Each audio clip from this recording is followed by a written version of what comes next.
শিখারে বলল সাকিব দিবে না আর মন, তাই তো শিখা কাইটা নিল সাকিব ভাই।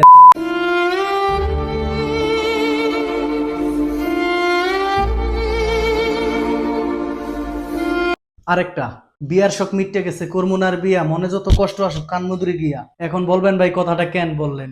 ভাই ফেসবুকে যা নিউজ দেখতেছি তাতে এটা বলা ছাড়া আর কোনো উপায় নেই। শিখা নাকি কাইটা ফেলছে জুনিয়র সাকিবের গান। ফেসবুকে ডানে তাকালেও জুনিয়র সাকিবের পুরুষঙ্গ কাটা, আবার বামে তাকালেও জুনিয়র সাকিবের পুরুষঙ্গ কাটা, আবার সেই কাটা পুরুষঙ্গ নিয়ে নাকি টিকটক করে শিখা। এই নিউজ দেখার পরে হাসিও পাইতেছে আবার কান্নাও পাইতেছে।